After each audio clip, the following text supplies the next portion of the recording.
Buenas tardes, queridos amigos del Instituto Cervantes de Palermo. Empezamos un diciembre romántico, porque está dedicado a dos de los grandes escritores en español de este momento de la literatura universal, que es el romanticismo, y que en España el más conocido es Gustavo Adolfo Bécquer, del que hablaremos el jueves que viene. Pero hoy empezamos por las señoras, y en este caso con Carolina Coronado, una gran poeta, también dramaturga, escritora, feminista en un tiempo donde no existía el feminismo todavía, porque era una gran defensora de las mujeres, y una persona maravillosamente retratada en uno de los cuadros más bellos del romanticismo español, de Madrazo, que es el que hemos puesto en nuestro cartel de entrada del Instituto Cervantes de Palermo, que es el retrato de Carolina Coronado, que está en el Museo del Prado. Así que espero que cuando vayan ustedes a Madrid y entren en el Museo del Prado busquen este maravilloso retrato, que es de los más bellos, como he dicho. Y para ello contamos con la inestimable compañía de una escritora fantástica, una filóloga, profesora, conferenciante estupenda, que es María Fernanda Santiago Bolaños, Marifé Santiago Bolaños. La profesora Santiago Bolaños es doctora en filosofía, es profesora titular de Estética y Teoría de las Artes en la Universidad Rey Juan Carlos de Madrid, y sus estudios son básicamente en torno al diálogo entre la filosofía y la creación artística.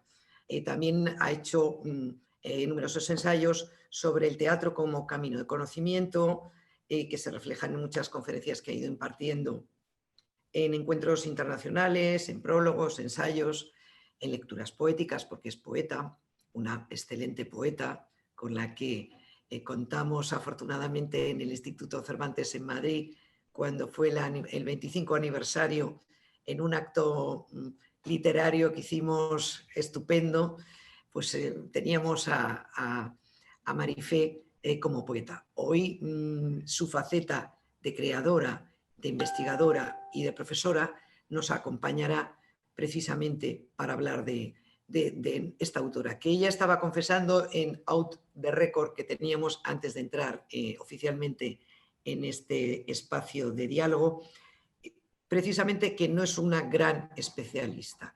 No hace falta, porque yo lo que quería es la visión moderna, una visión con ojos multidisciplinares de una persona que hace una relectura del siglo XXI de una autora del romanticismo. Y como decía, la profesora Santiago Bolaños también es patrona de una fundación, la Fundación María Zambrano, que es otra escritora maravillosa, española, pensadora, poeta, que tuvo mucha relación con Italia, porque estuvo viviendo en Italia un tiempo.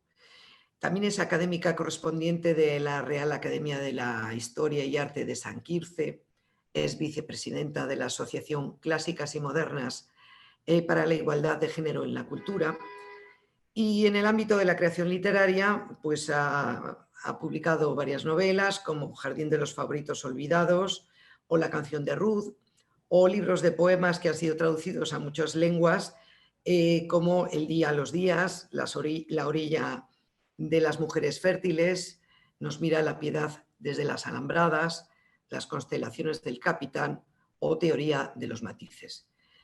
También tiene en su haber un texto teatral que se titula Cuaderno de la niña escondida.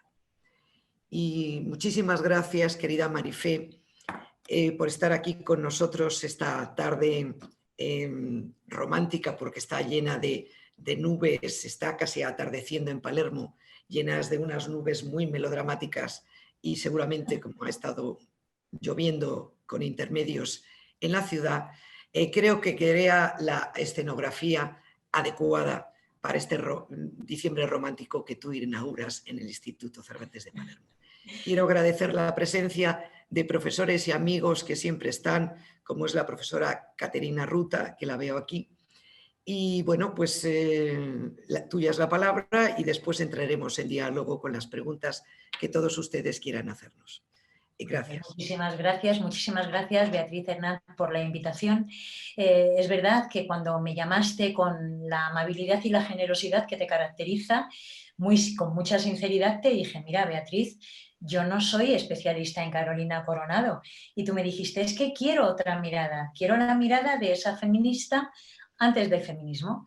Bueno, pues vamos a hablar precisamente de esa mujer que es una feminista antes del feminismo, y vamos a hablar de una poeta que, bueno, vamos a entender ahora las razones por las cuales no es tan conocida como otros autores del periodo, sobre todo autores en masculino, como otros autores del periodo, como puede ser en español, pues Espronceda o Gustavo Adolfo Bécquer, ¿no? Y como tampoco está dentro de la estela de lo que entendemos por el romanticismo de una manera canónica, precisamente porque Carolina Coronado se sale del canon, que es otra de las características que yo querría destacar esta tarde. Entonces, me van a permitir que pongamos un PowerPoint, a ver, para que no... Vamos a empezar, a ver si lo hacemos bien. Muy bien, bueno, pues vamos a empezar. Si tengo el mínimo problema, María Laura con su amabilidad me lo dice y entonces vamos viendo cómo lo resolvemos. Pero bueno, vamos a intentar en esta tarde, como decía antes, Beatriz, romántica. Yo estoy ahora en la sierra, al lado de Madrid, y bueno, hay bruma. Parece un paisaje de Friedrich, tengo que decir. Los seres humanos desaparecen entre esa niebla. La naturaleza está mucho más potente y mucho más poderosa y mucho más sobrepuesta que las personas. Las personas están en sus casas porque entre unas razones y otras, entre el tiempo y las circunstancias, parece que se presta más a estar en este interior como esta tarde. Además, es una tarde de tertulia, que es otra de las características que yo también voy a destacar, no solo en Carolina Coronado, sino en el periodo que nos caracteriza. He titulado esta tertulia, porque así me gustaría que lo fuera, en el centenario de Carolina Coronado, la escritora feminista antes del feminismo. Y yo creo que es de recibo, vamos a ver por qué no pasa, con lo bien que lo hemos hecho antes, María Laura. Abajo, yo veo que abajo hay unas flechitas, a ver si te lo cambia desde abajo. No. Ah, sí, perdón, sí, cierto. A ver. A ver si lo cambia. Ahí estamos. ¿Estáis viendo bien la pantalla vosotras? Sí, muy bien. ¿Sí? Vale, porque es que yo hay un trocito que no veo, entonces vosotras me vais diciendo si se ve bien la pantalla, ¿de acuerdo? Sí. Bueno, pues lo que yo quería contaros es, primero, dónde situamos a Carolina Coronado. Carolina Coronado nace en Extremadura, para quien no lo sepa, es una zona en España que está cerca de Portugal. Vamos a decir que Extremadura, por lo menos en la zona donde ella nace, tenemos muy cerca Portugal, que es todo frontera con esa región española, pero también Andalucía. Entonces es importante que este dato no lo olvidemos, porque justo en ese periodo, en el periodo que es el momento en el que Carolina Coronado llega a esta existencia, ella era muy espiritualista, no tanto espiritual, sino espiritualista, ya lo verán ustedes, muy romántico también. Entendía que los lugares donde se nace no son una casualidad, y desde luego ella no lo vivió jamás como una casualidad, sino más bien todo lo contrario. Bueno, justo nace en 1820 y a pesar de que no voy a dar demasiados datos numéricos, no voy a dar demasiadas fechas, sí que quiero que tengamos en la cabeza unos años antes, el 1812, porque va a ser un momento fundamental para España, un momento fundamental para entender también la vida de Carolina Coronado y también un momento fundamental para entender los vínculos de algunos países, sobre todo del sur de Europa, que bueno, se vieron implicados en una circunstancia que al final los hizo estar mucho más cerca de lo que nos podríamos imaginar, ¿no? 1812 es el año en el que digamos, se escribe, despierta, empieza la primera Constitución española. Es una Constitución que conocemos popularmente como la Pepa, porque justamente se promulga el día de San José y saben que en español José se dice familiarmente Pepe. Bueno, pues como había nacido justo ese día, era la PA.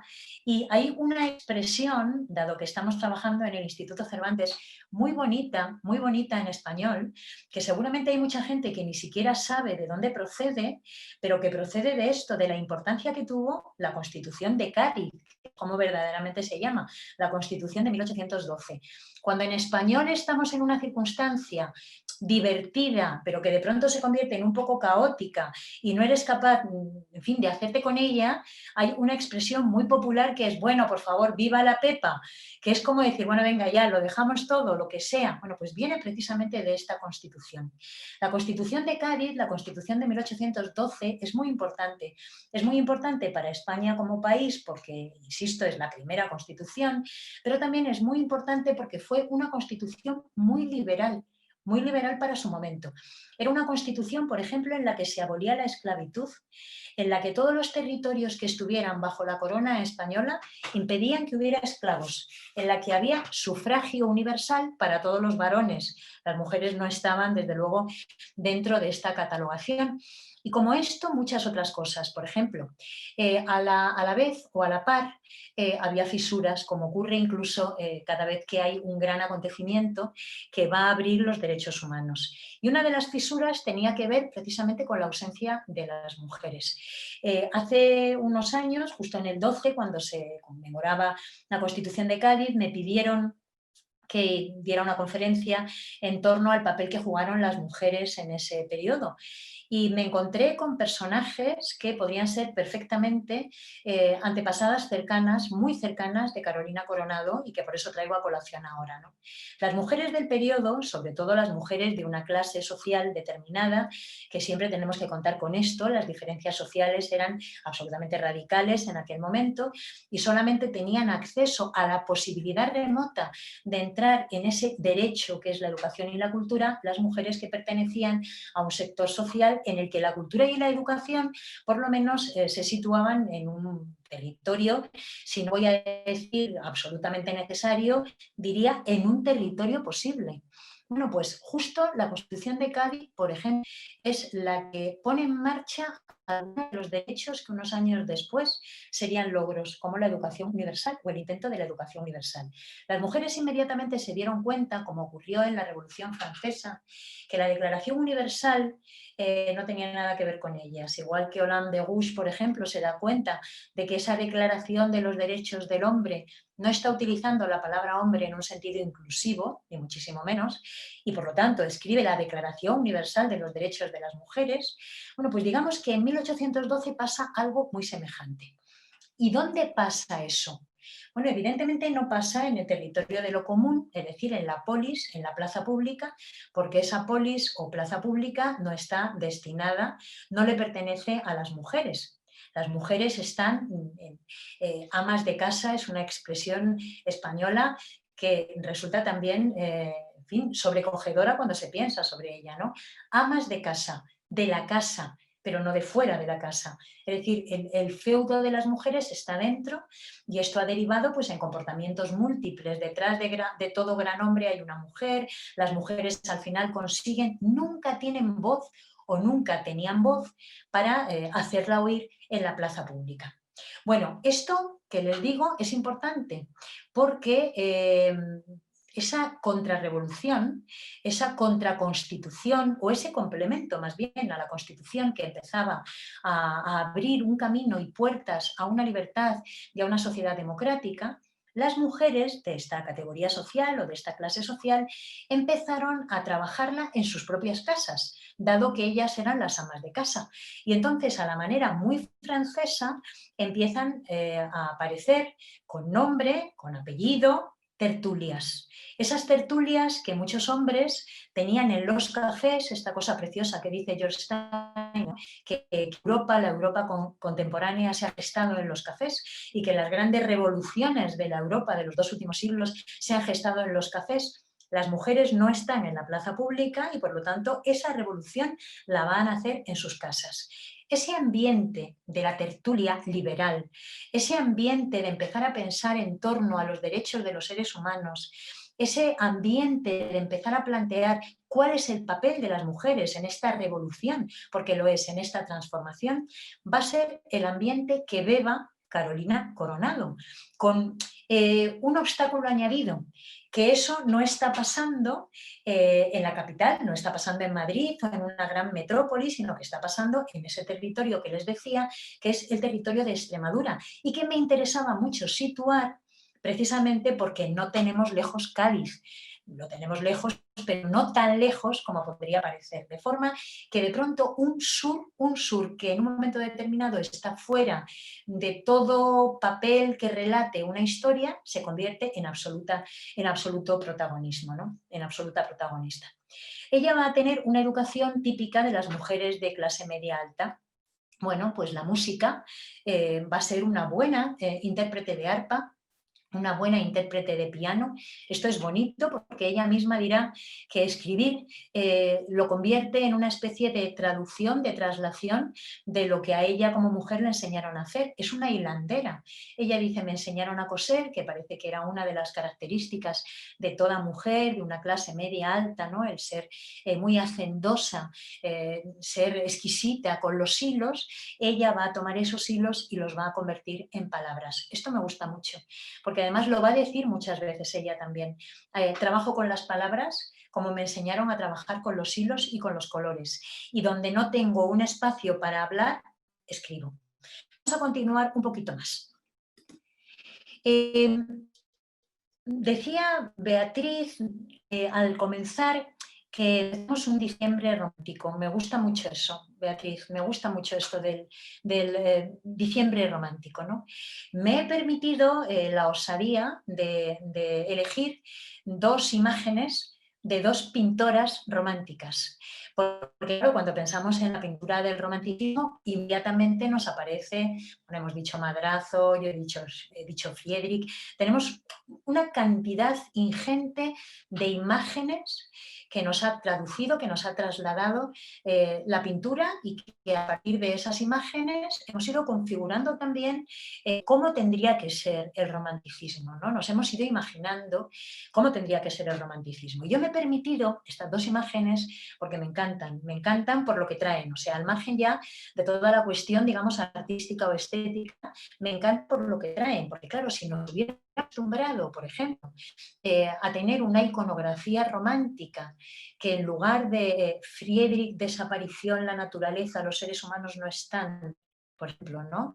O esa fuerza de esos cuadros revolucionarios también tan románticos, ¿no? Donde esa libertad va adelante guiando, y cuando aparecen figuras femeninas son figuras convertidas en fetiche completamente, ¿no? Las mujeres son fetiche. En este caso, si nos hubiéramos acostumbrado a ver imágenes como esta, como estas dos, habríamos a lo mejor pensado que el romanticismo era otra cosa. Y lo que habríamos creado en nuestro imaginario respecto a lo que el romanticismo es, también habría sido quizá otra cosa. La primera, dos mujeres que se parecen. Bueno, no lo sé, no he hecho ninguna investigación al respecto, simplemente me he quedado con la imagen y con lo que la imagen me cuenta. Se parecen tanto que podrían ser una especie de reproducción, una especie de clon, ¿no? La imagen de las mujeres en una clase determinada, sin individualidad, una detrás de otra, todas son parecidísimas, se visten muy parecido, tienen el pelo muy parecido y tienen un gesto, si me lo permiten, entre soñador y aburrido. Es como si hubiera espejos donde se miran y lo único que contemplan es su propia imagen. Hago absoluta crítica porque mi ámbito es el del pensamiento, ¿no? Entonces necesito también que cuando entremos en un cuadro entremos desde esa perspectiva, ¿no? Pero sin embargo la otra imagen son mujeres que están haciendo, y que están haciendo cosas que parece que son más ¿cómo diría yo?, más elegidas, no sé, ¿no? Bueno, hay libros sobre la mesa, alguien está pintando, están posando, parece que se aburren, y lo que más me interesa de esta segunda imagen es que no tienen ese aspecto de estar posando ante un espejo que las mira y espera de ellas una reacción determinada, ¿no? Bueno, en ese ambiente, en el ambiente yo me atrevería a decir que combina la primera imagen con la segunda, tenemos la vida de Carolina Coronado. Precisamente tenemos la vida de Carolina Coronado. Su padre y su abuelo, una vez que la Constitución de Cádiz se vino abajo, la Constitución de Cádiz tiene una historia en sí misma literaria. Estuvo muy poco tiempo en marcha. La situación española era complicadísima. Piensen que en ese momento estaba gobernando España un francés que de pronto, en fin, estas historias de la historia y de la política, ¿no? De repente todo era confusísimo. El rey viene de una suerte de expulsión. El rey tiene que firmar esa constitución, pero cuando firma esa constitución y es consciente, una vez que lo han liberado, digamos, y que España vuelve a ser otra vez, entre comillas, española, de repente el rey se da cuenta de que el poder en la constitución dice que está en la nación. Y como está en la nación, ya no está en el rey, con lo cual el rey decide que abole la Constitución. O sea, pueden imaginar qué momento absolutamente fascinante de estos que el refrán chino, cuántas veces nos hemos acordado durante el confinamiento, ¿no?, de la COVID-19, que libren los dioses de tiempos interesantes. Bueno, pues piensen que justo ese es un momento interesante para hablar de él a posteriori, pero desde luego no para vivirlo. En esa amalgama de acontecimientos en el que un día ser liberal es lo que verdaderamente te hace situarte en la vanguardia de la historia, en cambiarla, en transformarla, y al día siguiente convertirte en un traidor, es donde Carolina Coronado va a crecer, porque su padre y su abuelo, justo en digamos que en esa rebelión fernandina, el rey es Fernando VII, en esa rebelión fernandina acaban en la cárcel y se trasladan desde el pequeño pueblo donde vivían, que era Almendralejo, a la capital de esa zona, que es Badajoz. Y ahí es donde ella, curioso y bonito, empieza a hacer un ejercicio de reflexión también. Me gusta mucho esto, ¿no? Me gusta comprobar que ser cosmopolita no exige vivir en Nueva York o en Madrid o en París o en Berlín, que ser cosmopolita es una mirada ante la vida. Y Carolina Coronado lo es. Después va a tener una vida en la que pueda viajar y en la que pueda conocer muchísimos lugares, pero me interesa su actitud de la vida. Esa actitud de una mujer que sueña, pero que sueña además cómo habitar un mundo sueño, es lo que la hace desde mi punto de vista precisamente una escritora romántica, mucho más que todo el cúmulo de tópicos, ¿no?, que alrededor de las mujeres en el romanticismo se ha ido creando dentro del canon literario, que vamos a volver a él también, ¿no? ¿Qué me interesa? Me interesa que a pesar de que su padre y su abuelo, como decía, son represaliados por seguir siendo liberales, ella nunca va a abandonar esa actitud. Hasta el punto en el que en momentos me parece que la situación es mucho más tranquila, ella va a tomar partido por aquello que considera que es lo mejor para su país, para la circunstancia. Esto me interesa mucho para las mujeres. Aquí sí que entra ya en un discurso que, por cierto, está muy próximo al discurso que se está dando en otros países del entorno. Y, sin embargo, es una de las grandes carencias educativas que algún día, yo creo que de tanto decir, conseguiremos que no sea así, que cuando estudiamos películas, estudiamos de una manera tan canónica que todo aquello que se sale de algún modo queda como residual. Cuando probablemente si sumáramos de una manera real y eficaz todo eso que aparentemente es un residuo, nos encontraríamos con que no tiene nada que ver con el discurso y con el relato que ha sido habitual a nuestro alrededor, ¿no? Carolina Coronado, cuando llega a Badajoz, se va a convertir en esa mujer que va a ver las diferencias radicales entre las mujeres de su clase social, vamos a decirlo así, a pesar de que el concepto de clase es un concepto que requiere mucho más que mencionarlo sin más, pero ella se va a dar cuenta de las grandes diferencias que hay, de la injusticia que significa que ella tenga un privilegio que otras mujeres no tienen, por ejemplo, que ella empiece a ver el concepto de privilegio como una responsabilidad. Es decir, ya muy joven se da cuenta de que las circunstancias no elegidas pueden convertirse en una piedra que no te deja avanzar o pueden convertirse, evidentemente, como digo, en un privilegio.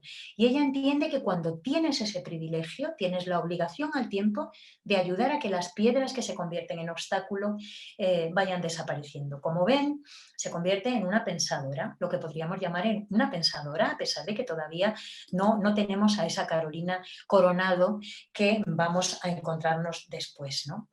Me interesa mucho también que veamos algunas cosas que tienen que ver con el periodo y algunas mujeres que son clarísimamente mujeres del romanticismo, sus compañeros lo son, luego entonces digamos que en la misma época están ellas viviendo y van a ver cómo no es un caso aislado el de Carolina Coronado. Bueno, de una manera, como no podía ser de otro modo, he elegido a nuestra Mary Shelley, evidentemente, ¿no? O como su nombre verdadero, Mary Wollstonecraft Godwin, ¿no?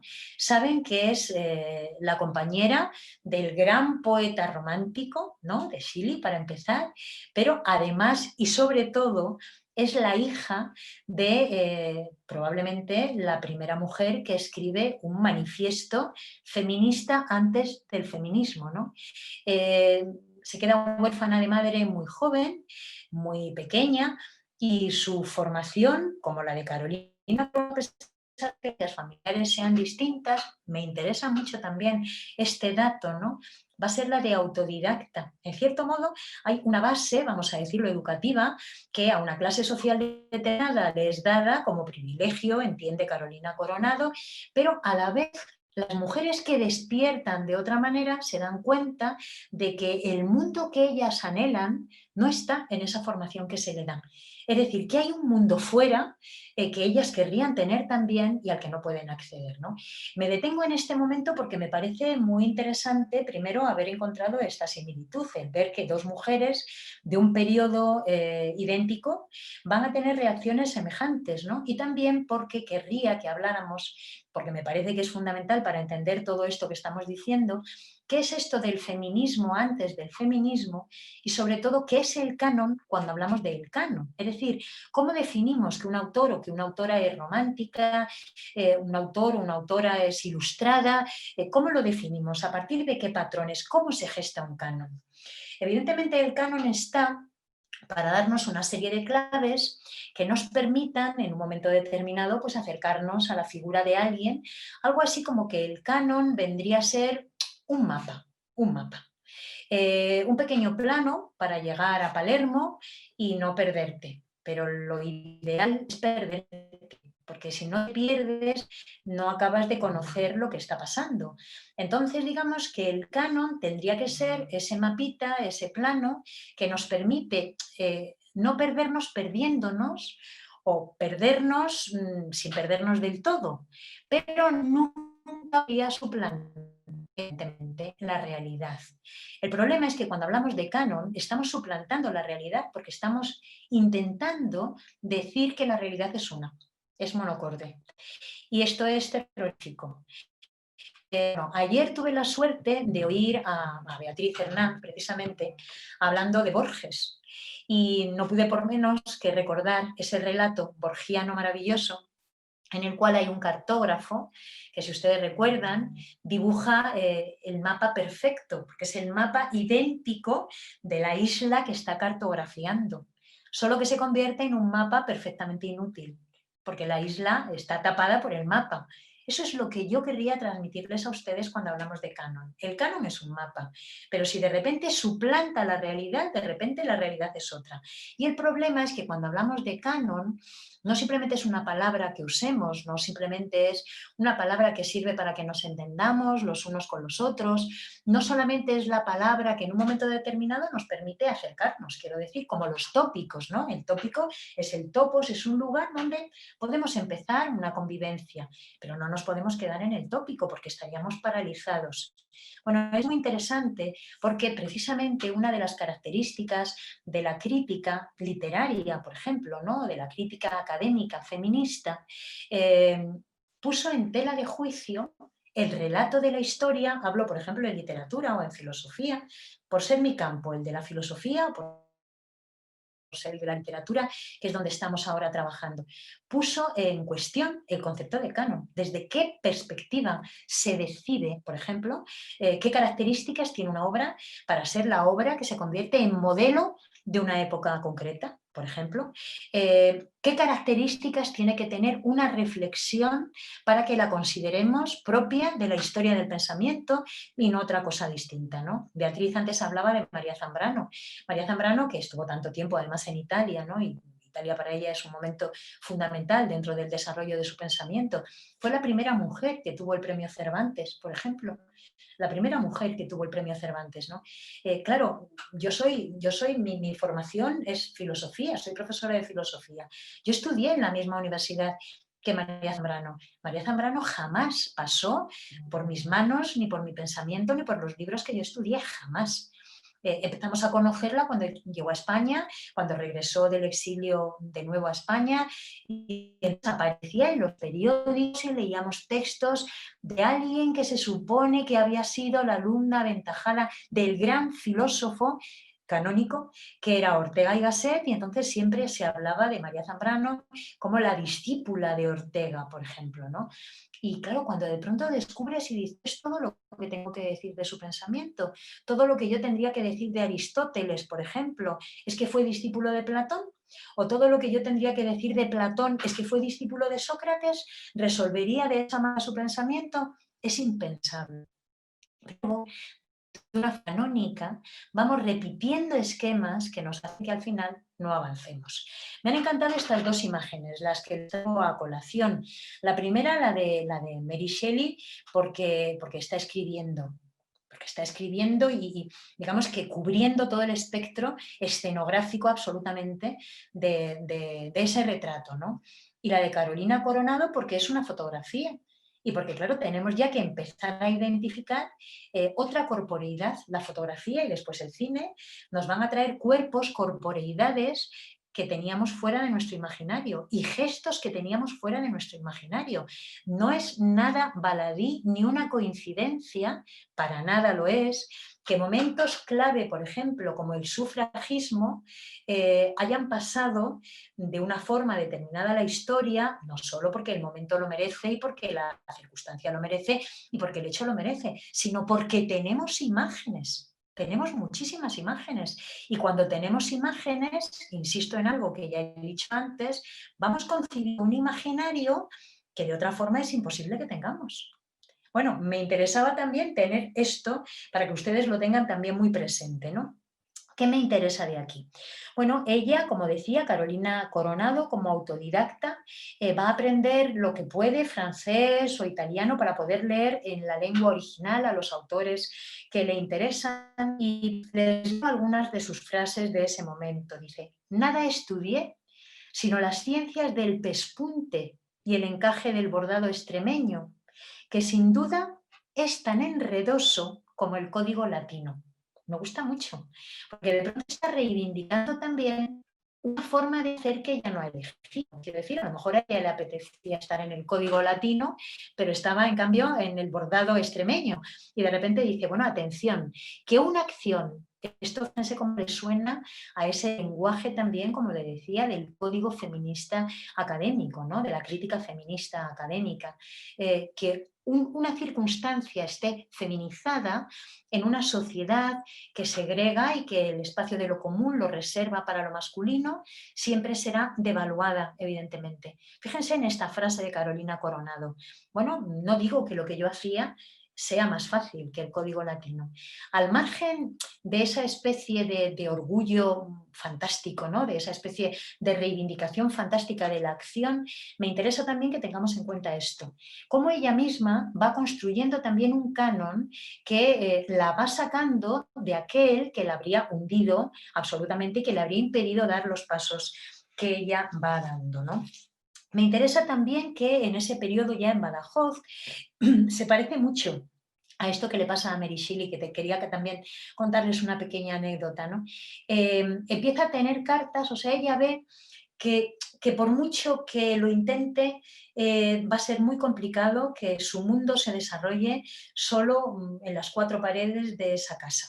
Entonces empieza a escribir cartas, empieza a escribirle cartas a escritores del momento, por ejemplo, pues le escribe a Hachenburg, que por situarlo llegó a ser el director de la Real Academia de la Lengua Española, le escribe cartas, le pide consejos de lectura. Esto es bonito porque lejos de poder pensar que hay una suerte de subordinación, vamos a decirlo, ella le está pidiendo material para generarse un criterio. Ella siempre fue muy libre en su criterio, también a la hora de escribir, ¿no? Pero pide ese consejo que no es el consejo, requiere un paternalismo por parte del que responde, sino que pide un consejo creando una relación, casi yo me atrevería a decir, no lo voy a decir todavía, lo voy a decir dentro de 5 minutos, de una cierta sororidad, de una cierta complicidad, aunque en este caso sea la complicidad y sororidad parece que no estaría tan persona con un hombre, como es su caso. La respuesta es fantástica.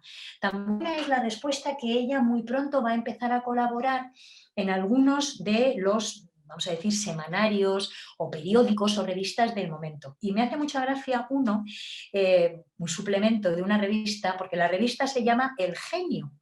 La revista se llama El Genio, otro de los grandes conceptos que también la crítica feminista ha trabajado sobre él, ¿no? Y que verán ustedes ahora cómo resuelve Carolina Coronado, ¿no? Bueno, pues esa revista literaria, cultural, que se llamaba El Genio, que pueden entender quiénes eran los que participaban en ella, pues los que pueden ser genios, porque ser genio y ser genia no es lo mismo, ni se espera lo mismo del hombre artista, no se espera lo mismo de Rodin que de Camille Claudel, no se espera lo mismo. De Godin puede ser lo que queramos, puede ser incluso, se puede soportar un carácter de impertinencia una detrás de otra porque es un genio, pero no podríamos soportarlo eso en una mujer. El canon también va creando un comportamiento, va creando una imagen que acaba siendo una autoimagen también de reacción, ¿no? Bueno, pues miren qué divertido, esta revista que se llamaba El Genio tenía un suplemento femenino y el suplemento femenino se llamaba, por ejemplo, El Pensil del bello sexo. Pensil es una palabra en desuso, desgraciadamente en desuso, porque es una palabra preciosa, un poco cursi, pero preciosa, que quiere decir jardín. Bueno, el jardín del bello sexo. Bueno, pues a ella no le importa nada. No le importa nada que sea en el jardín, en el pensil del bello sexo donde pueda escribir, ni le importa nada, por ejemplo, tener que escribir en una revista también femenina, que es El Ángel del Hogar. No le importa en absoluto, porque sabe que si ella es capaz de escribir, como va a hacerlo, de hablar de temas que tienen que ver con ese universo de necesidad y de posibilidad que a las mujeres le está cerrado, y sobre todo, si ella es capaz de transmitir a esas, posibles lectoras, que hay temas que son temas de las mujeres, pero que son temas de las mujeres y eso no significa que tengan que ser íntimos, sino que también hay que discutirlos en el espacio de lo común. Es decir, que si hablamos, pues, por ejemplo, del derecho al voto, que si hablamos del matrimonio o del divorcio, que si hablamos de la educación universal, que si hablamos de las, por ejemplo, profesiones feminizadas, son temas que atañen aparentemente a las mujeres, pero que el resultado que demos alrededor de ello, lo que al final como sociedad decidamos alrededor de ello, va a condicionar a la sociedad en todo su conjunto. Me interesa mucho porque ella va a aprovechar precisamente esos espacios para publicar poemas, para hacer reflexiones, pero, como les digo, para ir también dejando un discurso soterrado que me parece de sumo interés, porque además eso lo han hecho mucho las mujeres escritoras. Quiero decir, estoy pensando, por ejemplo, posterior a ella, en Carmen de Burgos, pero que también hay muchas cosas próximas, ¿no? Carmen de Burgos es, por decirlo así, una pionera, es una escritora del segundo sexo de Simone de Beauvoir, décadas antes del segundo sexo de Simone de Beauvoir. Porque también Carmen de Burgos va a decir cosas tipo las que después hemos asumido como absolutamente básicas para pensar. La mujer no nace, sino que se hace. La sociedad hacia las mujeres. Carmen de Burgos lo va a decir un poco antes, unas décadas antes de Simone de Beauvoir. Quiero que sitúen esta acción pública de Carolina Coronado dentro de esa estela que no está definida de una manera clara, tampoco hay un plan establecido, pero que sin embargo va a tener exactamente ese efecto, ¿no? Me gusta especialmente, bueno, no me gusta como poema, me gusta como proclama, ¿no? Que ella escribe estando en Badajoz y que se llama La poetisa de un pueblo. Solo les leo un verso para que entiendan cómo estaría bullendo el corazón, cómo estaría bullendo el sentimiento de Carolina Coronado en este momento. Dice ella, ¿no? Como si hablara el pueblo hacia la poetisa que se acerca. Ya viene, mírala. ¿Quién? Esa que saca las coplas. Jesús, qué mujer tan rara. tiene los ojos de loca. Me encanta, porque seguro que en ese poema Carolina Coronado lo que está haciendo es recoger, evidentemente, lo que oye a su alrededor. Bueno, sí, la señorita Coronado, bueno, ya sabemos, una familia un poco tal, es rica y entonces eso le permite estas historias. Y ella dice, no, por favor, ella dice esto. La cuestión de si las mujeres deben o no dedicarse a hacer versos nos parece ridícula. La poetisa existe de hecho y necesita cantar. Como volar las aves y correr los ríos, se ha de vivir con su índole natural y no comprimida y violenta. Considérenla sus defensores y sus contrarios como un bien o un mal para la sociedad, pero es inútil que decidan o no si debe existir, porque no depende de la voluntad de los hombres.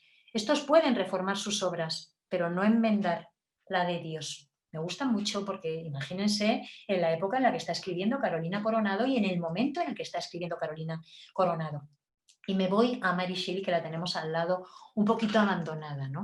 Cuando hablamos del romanticismo, se olvida que el romanticismo, el periodo históricamente, o sea, políticamente, es ese momento en el que en muy poco tiempo, incluso yo diría que son los latidos que ya se oyen de ese corazón que está a punto de estallar, es ese momento histórico en el que las máquinas empiezan a aparecer como un posible sustituto de los seres humanos. Y eso que traería beneficios, por ejemplo, beneficios sociales, beneficios, como diría yo, pues culturales, se ve en algunos sectores como una amenaza. Digamos que hay una separación muy clara, ¿no?, entre el optimismo racional, en ese caso, esa especie de fe ciega en el progreso, y las disidencias que socialmente empiezan a brotar a ese alrededor, ¿no? A mí me gusta mucho reparar siempre en que en ese momento de gran eclosión, de gran optimismo, es un momento, por ejemplo, pues, de auge de movimientos nacionalistas. Se busca una identidad, por ejemplo, una identidad concreta en la que se quiere acabar con esa dependencia, por ejemplo, que podía tener el ser humano respecto a la naturaleza. La máquina puede suplir muchas de las acciones, pero empiezan esas disidencias que se van a acabar llamando, no mucho tiempo después, derechos obreros, sindicatos, por ejemplo, derechos de las mujeres, sufragismo, abolición de la pena de muerte, abolición de la esclavitud. Ese es el momento. Ese es el momento. Y además, los escritores del periodo, de ese periodo romántico, y sobre todo las escritoras, van a ver como Mary Shelley, es que nunca incidimos en lo que esto significa, ¿no? Van a ser, yo me atrevería a decir, las grandes visionarias de lo que esto significaba. Mary Shelley es la mamá de Frankenstein o el moderno Prometeo, como ella subtitula su libro. Y ese Frankenstein o el moderno Prometeo, en fin, es un tratado filosófico en el momento en el que nos encontramos. Ella, les decía, era la hija de una de las primeras teóricas de lo que ya podríamos llamar un feminismo en ciernes, ¿no? De las primeras declaraciones y reflexiones sobre la libertad de las mujeres. Pero es que su padre es uno de los grandes teóricos de esa educación libre, libertaria. El asunto es que, como les decía también antes, que lo dejé un poco en suspenso porque quería llegar a este momento, la madre muere cuando ella es muy pequeña, ella se queda, digamos que en manos del padre y es educada por el padre, y él es un grandísimo teórico de la educación, de lo que la educación trae consigo, pero se olvida de que tiene una hija. Y entonces digamos que Mary Shelley crece en la soledad absoluta de la imaginación, suponiendo que a su alrededor hay un padre genial del cual está fascinado el que llegará a ser su pareja, o sea, Shelley, el poeta romántico, pero que sin embargo se olvida de esta mujer que es una niña, que será una adolescente y que crecerá suponiendo y no teniendo ningún reflejo, ningún espejo, ni ningún modelo donde mirarse para poder desarrollar eso que por otra parte oye a su alrededor, que sería la libertad, ¿no? Me interesa mucho, porque en ese acontecimiento literario no lo es, sino que es un hecho real, pero que trae a la literatura momentos esplendorosos, como puede ser ese Frankenstein. Lo que van a hacer de Mary Shelley va a ser ese miedo a ese progreso ciego, a ese progreso masculinizado sin afectos, a ese progreso en el que, como la criatura creada por el doctor Frankenstein, hemos llegado hasta suplantar también, ¿no?, a la criatura. La criatura no tiene nombre, solo sabemos que es la criatura de Frankenstein. Frankenstein es el doctor, y esa criatura, cuando se encuentre con su padre, le va a decir: me diste afectos y no me enseñaste qué hacer con ellos. Esa reivindicación de los afectos, de lo íntimo, esa reivindicación de los sentimientos tan, entre comillas, femenino, es un monstruo quien se lo dice a su padre. Me hago la pregunta y voy mucho más allá. ¿Qué pregunta tendría que hacer Mary Shelley a su sociedad? Me enseñaste a ser libre y no me dijiste qué hacer con mi libertad. Teorizabas sobre la libertad humana, ¿dónde estaban las mujeres? Me voy a Carolina Coronado.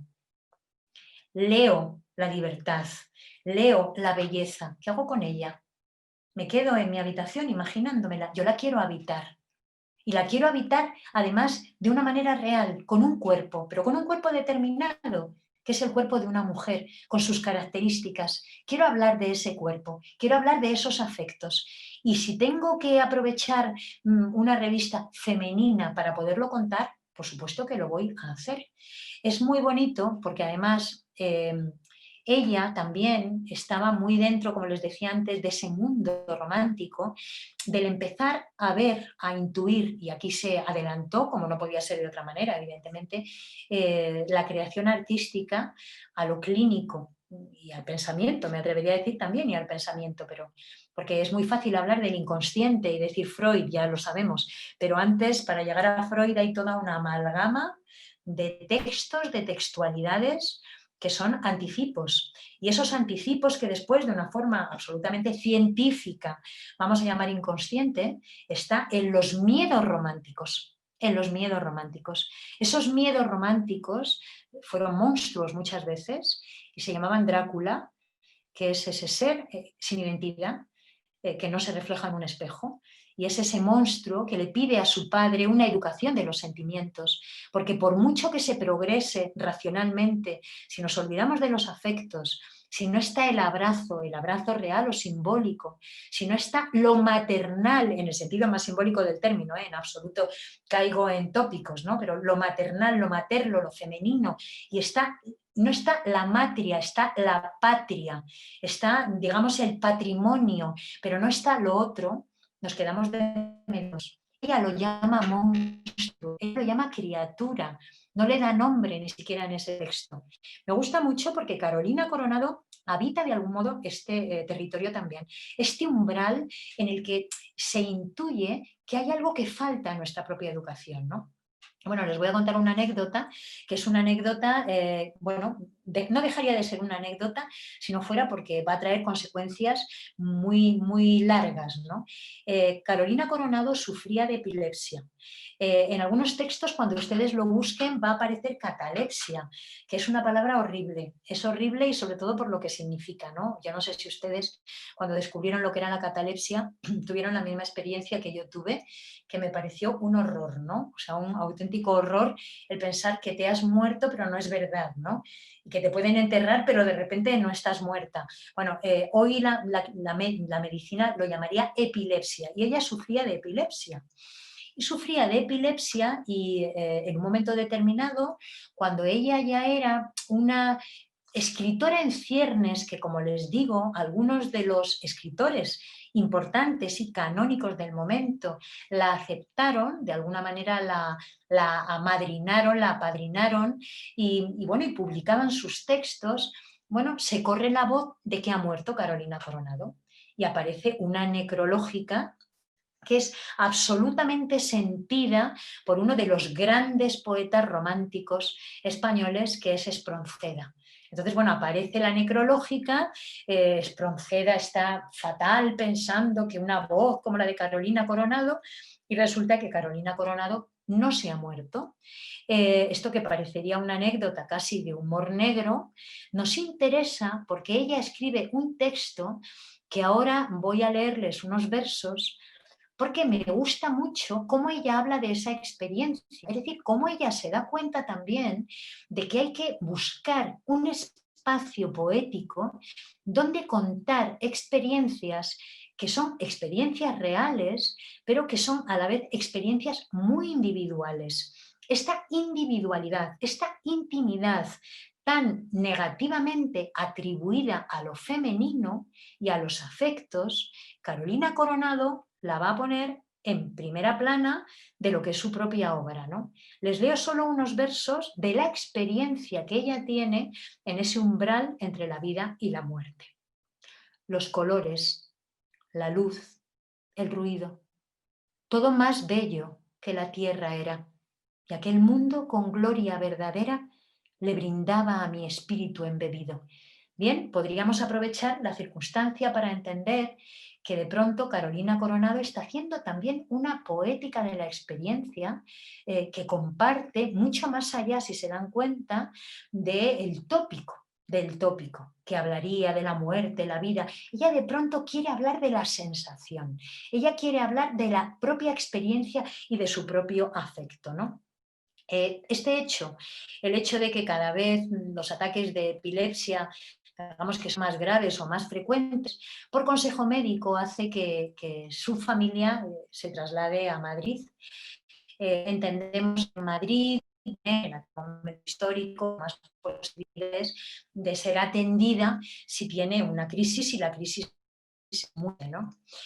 Será en Madrid donde Carolina Coronado se case y se va a casar con el primer secretario de la Embajada de Estados Unidos. En ese momento va a empezar una vida de casado soñada, muy social, una vida de viajes, una vida de encuentros, una vida importante en este sentido porque de alguna manera esa vida que ella va a empezar a tener es una vida que se parece a lo que ella ha soñado, ¿no? Y les digo otra vez lo que les decía antes, dado que es un privilegio, entiende que se convierte en un modelo también para las mujeres. Y como se convierte en un modelo para las mujeres, ese privilegio hay que revertirlo a la sociedad. Entonces nos encontramos, claro, a una Carolina Coronado en Madrid, hiperactiva, absolutamente hiperactiva, con tertulias en su casa, les suena todo lo que les decía antes cuando la Constitución de Cádiz, ¿no? Con tertulias en su casa, por donde van a pasar las figuras más importantes de la literatura del momento en Madrid, pero también de la política, y que se va a convertir también esa casa en lugar de refugio para perseguidos políticos, por ejemplo, porque es una época muy inestable en el panorama político español. Carolina Coronada a poner el privilegio, a decirlo así, el privilegio al servicio también de una causa social transformadora, ¿no? Bueno, es que ella va a entablar amistad con figuras que han pasado por ser, dentro de la genealogía de la escritura de las mujeres, fundamentales, como por ejemplo Gertrudis Gómez de Avellaneda, que es amiga suya. Con Gertrudis Gómez de Avellaneda va a estar muy cerca de algunos, digamos, los lugares. Empieza a haber una nueva voz también. Piensen que esa nueva voz política, lo repito, las mujeres son varias, absolutamente, es decir, no tienen un protagonismo extremo, pero sin embargo sí que son espacios donde se permite que se vayan incorporando estas voces. Estoy hablando, pues, por ejemplo, del Liceo Artístico y Literario de Madrid, los distintos institutos literarios del momento. Bueno, ella se empieza a dar a conocer con Gertrudis Gómez de Avellaneda, empieza a ser una voz y esa fama, voy a poner entre comillas esa palabra, esa fama, va a permitirle, bueno, pues que vaya avanzando hacia donde ella quiere avanzar, ¿no? Bueno, miren el poema que les decía antes y léanlo ahora desde la perspectiva, como les estaba comentando, de esa mujer que de pronto se ha encontrado con que es una especie de extraña dentro de ese contexto canónico, pero sin embargo ella se revela absolutamente contra lo que el estamento canónico nos está exigiendo hacer. Se lo he puesto porque ahora con lo que yo he dicho, como lo leí antes, seguro que tienen una lectura un poco diferente. Ahora van a ver, digamos que todo lo que Carolina Coronado nos está dejando saber entre las palabras, ¿no? Me interesa mucho también en este momento que hablemos de otras cosas, como por ejemplo que Carolina Coronado en Madrid empieza a tener una vida, casi yo me atrevería a decir, de construcción de su propia habitación propia, ¿no? Estoy utilizando la máxima famosísima de Virginia Woolf, ¿no? Ella empieza a construir su propia habitación y esa habitación propia está en su casa cuando tiene que estar, pero está también en el territorio de lo público cuando tiene que estar. Ella va a estar muy próxima a algunos de los momentos, me parece a mí, muy importantes también de la lucha por los derechos humanos, en consecuencia inmediatamente, pero no va a desistir. Porque ella está convencida de muchas cosas. Por ejemplo, ella está convencida de que solo si damos ese paso, la vida avanza. Si no, nos convertimos en un retrato que se mira en un espejo y que no avanza desde ningún punto de vista, ¿no? ¿Cómo es la habitación propia de Carolina Coronado? Bueno, entre otras cosas, una habitación que está... Y estas amigas, que es uno de los conceptos, digamos, importantes bien, ¿no? Dentro de esta nueva manera de entender la historia, esas amigas a veces son amigas reales, que son contemporáneas, y otras son reales y contemporáneas a pesar de que hayan nacido siglos antes que ella. Entonces se permite juegos de encuentro, juegos de tertulia, juegos de diálogo entre mujeres que pueden parecernos extemporáneos absolutamente, ¿no? Pero que no lo son. Por ejemplo, el que hace entre Safo y Santa Teresa, que me parece fascinante.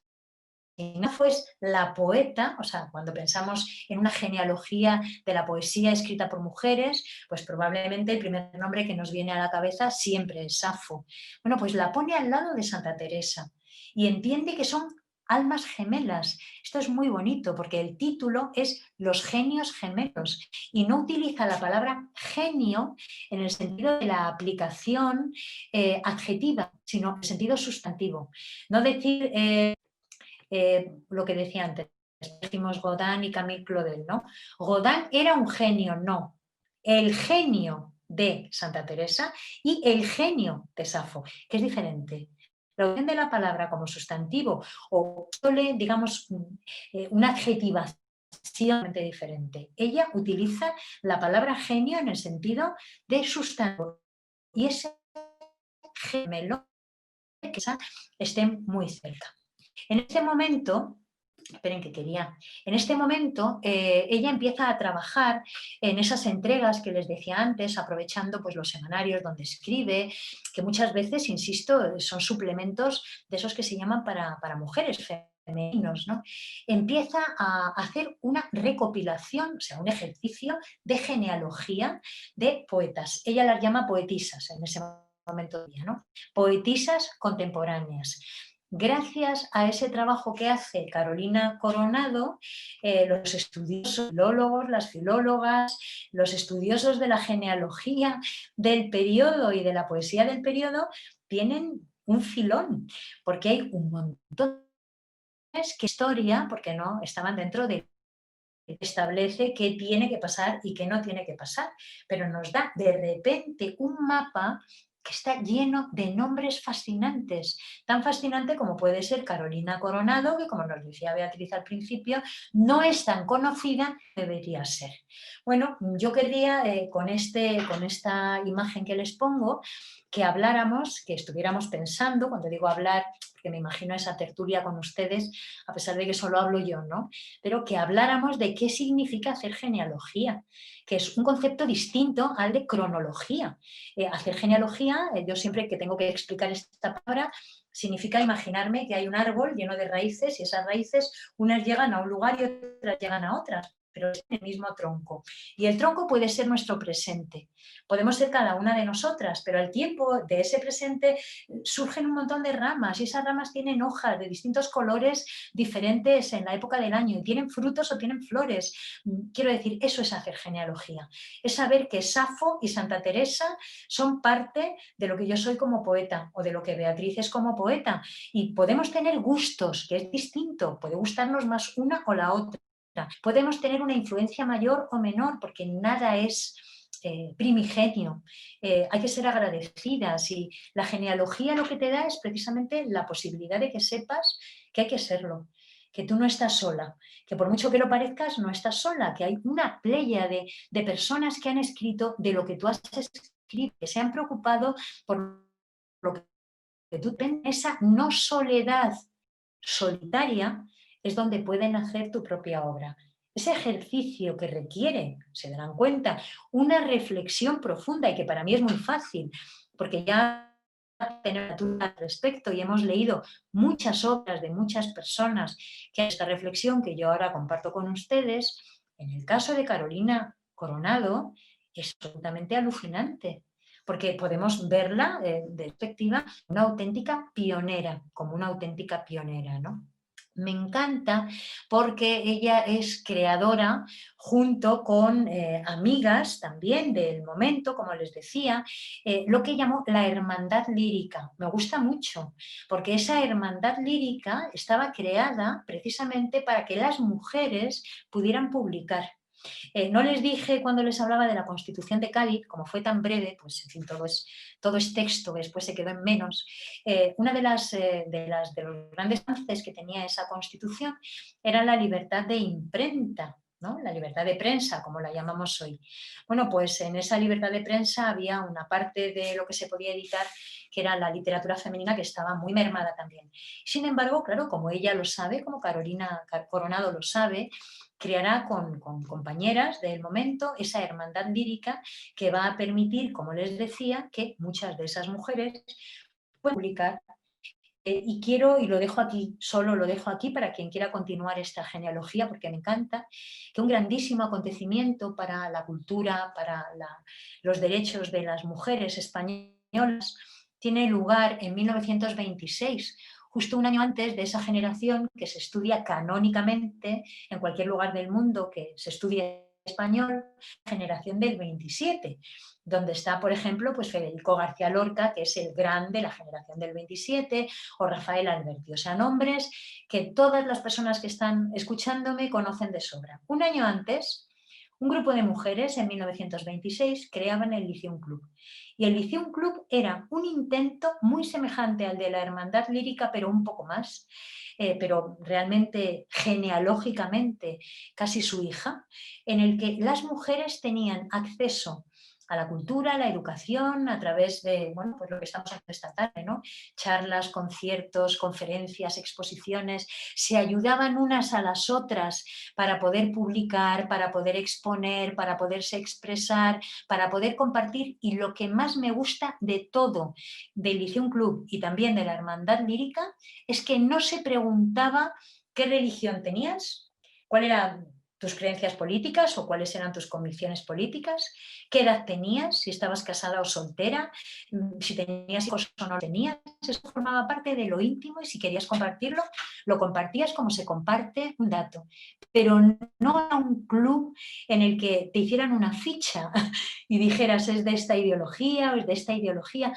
Algo hermosísimo que va a dar lugar a la reivindicación, y ahora sí la utilizo, de esa palabra que tanto ha traído, digamos, la reflexión feminista, que es la palabra sororidad. ¿Qué me interesa de ti? Me interesa de ti que estás aquí y que me has preguntado y yo te respondo. Y no te he preguntado más nada. Esto es lo que la Hermandad Lírica va a hacer. No va a haber un canon, no es que tu obra no me gusta. es crear una genealogía, como les ponía yo ahí, ponerle nombre e imagen a un universo ausente. Me parece importantísimo. Bueno, esta es otra de las grandes virtudes, vamos a decir, de Carolina Coronado. Bueno, querría que fuéramos un poquito más allá, porque ya les decía antes que ella entenderá que escribir es algo así. Escribir un libro, dice ella, es algo así como hacer un ovillo, ¿no? Bueno, esto es también muy de la genealogía de las mujeres, reivindicando este hilar, ¿no? Fíjense la palabra texto, ¿no? Esa textualidad llena de hilos, ¿no? Esa trama. También otra de las palabras de un oficio tan feminizado. Esas primeras bibliotecas, que eran bibliotecas de aire, como escribí una vez, porque literaria era oral y con las mujeres contaban y cantaban. Bueno, ella entiende, y esto parece precioso, que es una responsabilidad que ella asume con todo gusto para el resto de las mujeres. Entonces, ella empieza a considerar que tiene que ser un ejemplo para las mujeres, en lo determinado la puedan leer y que por lo tanto no haga lo que ella haga. Se convierte en una pública, es decir, toma el espacio público, toma el espacio de lo común. Y aquí yo quería que nos detuviéramos un momento en una frase que justifica un poquito, pues, la conversación que estamos teniendo, lo que yo le había puesto a esta intervención, ¿no? Aquello del feminismo antes del feminismo. Me voy a permitir que sea Carolina Coronado quien nos cuenta.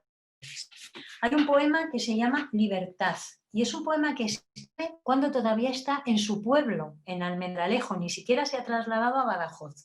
Estamos en 1846 y bueno, a Madrid años después.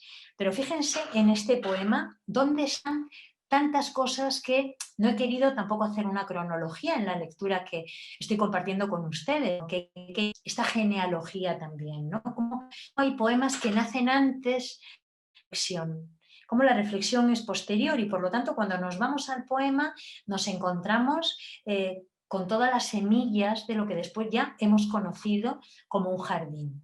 Dice: risueños están los mozos, goces viejos, porque dicen, compañeras, que hay libertad para el pueblo.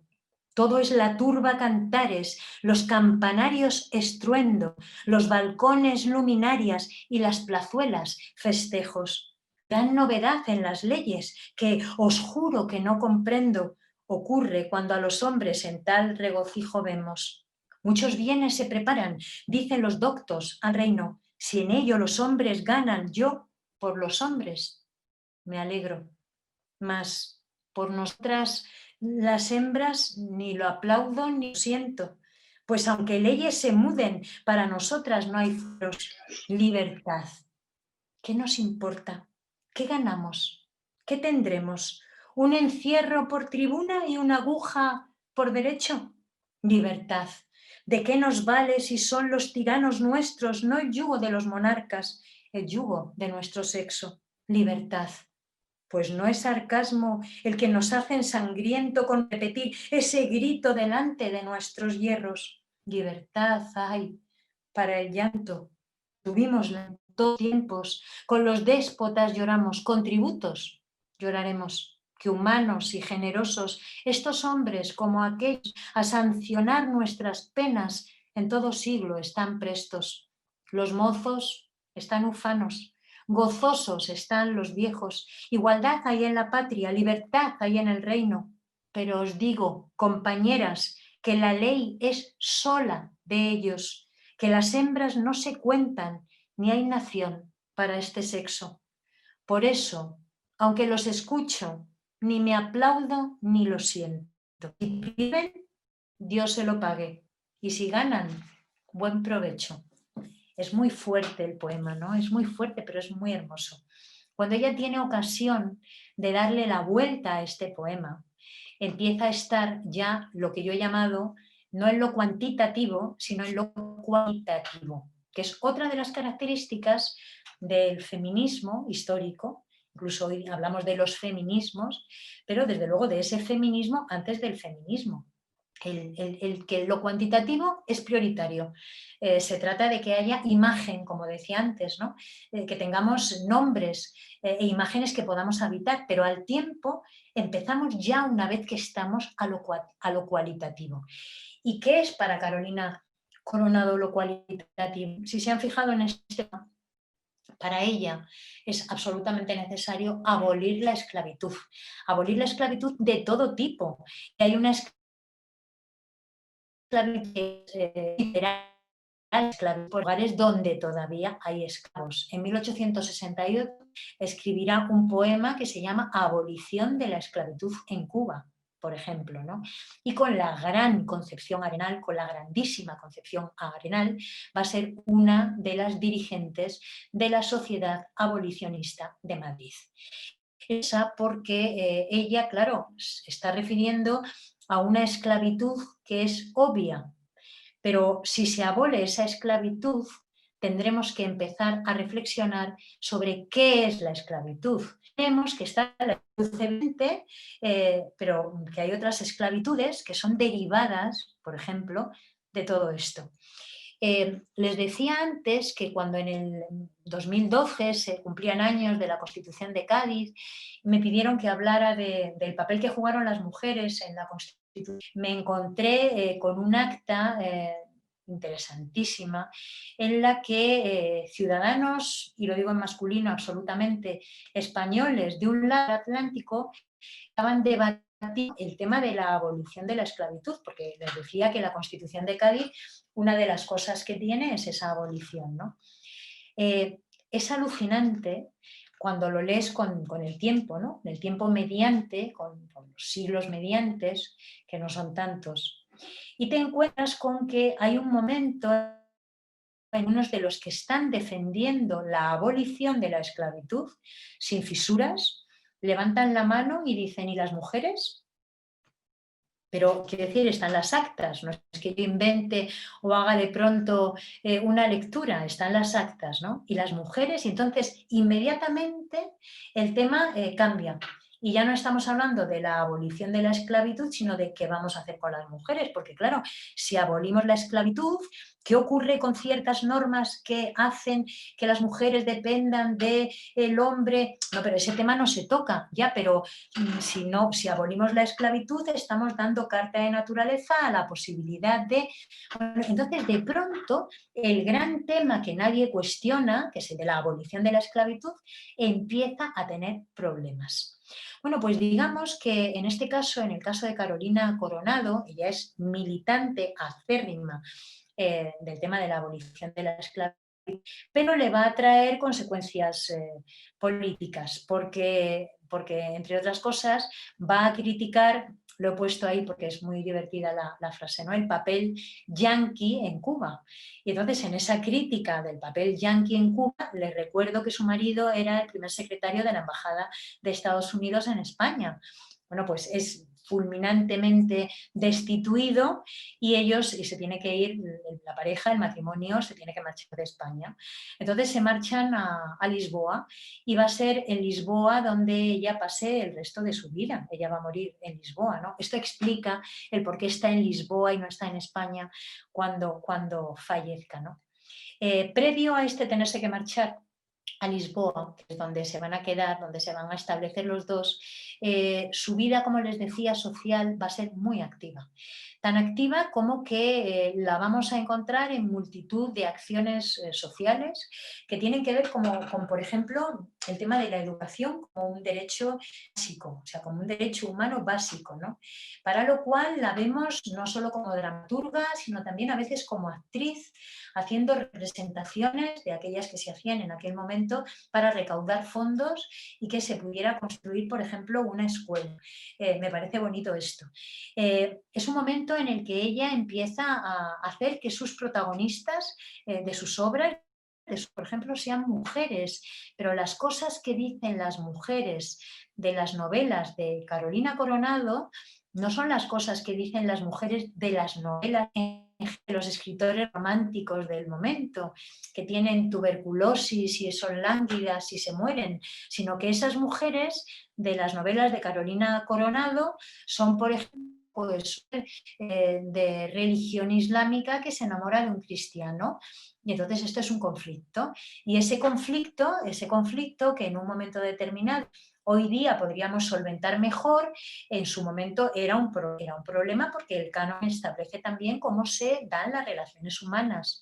Y entonces Carolina Coronado, para que veamos el problema que puede surgir en un momento determinado, sitúa la acción siglos atrás. Lo cual es mucho más fuerte. Es mucho más fuerte porque cuando leemos, por ejemplo, Jarilla, nos encontramos con que al no estar en su momento histórico, al estar fuera de la situación del siglo XIX, pues es todavía más complicado para esa pareja el poder desarrollar su amor, mucho más complicado todavía. Y digamos que en esa distancia, en ese efecto, voy a robarle el término a Bertolt Brecht, en ese efecto de distanciamiento que nos produce leer algo fuera de época, nos encontramos con que en la actualidad Carolina Coronado nos está hablando de problemas que son problemas todavía, incluso aunque ha pasado el tiempo, sin resolver. Vamos a continuar. Es lo que en un momento determinado yo pensé para mi charla, ¿no? Me gustaba mucho esta posibilidad porque me gusta mucho este texto, ¿no? Pero con mucha mejor lógica que yo, tanto la directora del Instantes como María Laura, no sé si fue el instituto, insisto, con mucha mejor lógica que yo. Me pidieron que le cambiara el nombre a la conferencia porque yo quería llamarla Carolina Coronado contra los pellizcos en los hombros, ¿no? Y ellas me va a ser muy difícil que se entienda lo que quieres decir. Pero llegados a este punto, quiero que hablemos de esos pellizcos en los hombros y de qué está hablando Carolina Coronado cuando habla de esos pellizcos en los hombros. Se habrán dado ustedes cuenta de que siempre que destaco una frase, la pongo en ese violeta de las mujeres. No sé si sale también muy violeta en vuestro ordenador, en vuestra pantalla, espero que sí, que a veces se cambian los colores. Bueno, me gusta que tengan ustedes eso, porque, por ejemplo, estas tres posibilidades, estas tres recomendaciones lectoras que yo hago, la de Paquita, novela, la de La Sigea o el poema a Luisita, están dentro de esta elección de Carolina Coronado de poemas, de textos, de novelas que están buscando encontrarle un lugar, no un lugar y una voz, fíjense que no es lo mismo, un lugar y una voz a las mujeres dentro de la literatura, que tendría que ver con el estilo, que tendría que ver con su propia deriva, vamos, con su propia manera de concebir lo literario, sino que hay un trabajo militante para que en esas novelas se traten temas que tienen que ver directamente con las mujeres. No sé si explico con claridad esta diferencia. Ella no está buscando una voz, un estilo. Esa voz y ese estilo llegan y es reconocible cuando leemos textos de Carolina Coronado. Ella está haciendo además una militancia para que los temas que aparecen en sus obras sean temas que además de la voz traigan la reflexión, traigan la necesidad absoluta de que se piense sobre ciertos temas que están absolutamente fuera del canon, como decía antes, ¿no? Y voy a empezar por la Sigea, simplemente para que sepan quién es. Luisa Sigea de Velasco, humanista del siglo XVI. Y es importante traerla a colación porque es la hija de quien fuera preceptor de uno de los comuneros de la Revolución Comunera, que en España da lugar a lo que vamos a llamar la España moderna. Es decir, la modernidad, ese renacimiento que en Italia está tan claro, ¿no? En España tiene características muy particulares, que luego no son tan distintas, pero sí muy particulares, y hay un acontecimiento importante que marca también una trayectoria futura y son esas guerras de las comunidades. Personas que en un momento determinado, como esa Constitución muchos siglos después, de 1812, entienden que el poder tiene que estar en la nación. y no en una sola figura, ¿no? Bueno, pues Luisa Sigea de Velasco fue la hija del preceptor de la esposa de uno de los comuneros. Y es importante porque ella fue una humanista en la genealogía de las mujeres, en la filosofía, en la genealogía filosófica de las mujeres. Es una de las que tienen que aparecer porque no solamente hay un rescate, recuperación, una glosa o un estudiar sobre textos ya escritos, sino que hay un intento ilustrado, a pesar de que todavía no estamos en la ilustración, evidentemente, ¿no? Tendríamos que llamarlo más humanista, pero ilustrado en el sentido de querer utilizar la razón como herramienta, no en el sentido histórico, en torno a temas que son temas absolutamente filosóficos y muchos de los cuales tienen que ver también con el papel directo de las mujeres. Bueno, qué interesante que Carolina Cornado ha hecho un intento de rescatar, de recuperar, de darnos un mapa de las poetisas, como ella dice, contemporáneas, que ha puesto a dialogar a Safo con Santa Teresa, cuando elija también a un personaje para reflexionar sobre los temas que ella considera que son fundamentales, elija a un personaje como la Sigea, por ejemplo, ¿no? Me gusta mucho. Y luego tenemos Paquita, es una novela, bueno, muy, ¿cómo les diría yo? Muy fresca, es una novela muy espontánea, es una novela que no tiene ese gusto por lo retórico, sino que es una novela muy natural y en su naturaleza, en ese ser tan natural, es tremenda, es absolutamente tremenda, porque nos está contando lo que ocurre con una mujer de clase media alta, más o menos, como podría haber sido su caso, el caso de Carolina Coronado, cuando se la educa con un fin muy claro, que es tener un buen matrimonio para que el patrimonio de la familia del marido se mantenga y se continúe. Es decir, cómo es necesario que haya una educación que pasa por la música, por el bordado, etcétera, etcétera, pero que de la vida no sabes absolutamente nada porque no tienes por qué saber nada de la vida, ¿no? Tú te conviertes dentro de ese mantenimiento del patrimonio en la herramienta que lo va a permitir. Serás que le dé los hijos para que el patrimonio continúe, pero no hay una individualidad, no hay una identidad, no hay una habitación propia ni nada que se parezca. La primera de las habitaciones propias que tenemos que tener es la nuestra propia de nosotras mismas. Esto para hombres y para mujeres, pero en el caso de las mujeres, si el reconocimiento identitario no pasa por tener modelos donde compararnos, esa identidad va a ser siempre una identidad construida desde la orfandad de la pobre Mary Shelley, que otra vez vuelvo a ella, ¿no? Va a ser una identidad construida desde la orfandad absoluta. Y cuando tengamos modelos donde queramos mirarnos, si esos modelos no son de mujeres, sino que solo son de hombres, que son los que han escrito ese canon, aquí estoy muy Virginia Woolf y muy una habitación propia, ¿no? Bueno, pues nos encontraremos con que al mirarnos en el espejo no nos vamos a reconocer, no vamos a encontrar en qué se parece el que nos gusta para ser como a nosotras mismas. Vamos a encontrar que hay una especie de travestismo extraño a la hora de construir una identidad. Bueno, esto es maravilloso en la novela Paquita, tan maravilloso que les voy a leer un fragmento que es un poquito largo, pero que de verdad quiero que se queden con lo que hay porque estamos acabando. Estamos acabando ya, o sea, estamos acabando.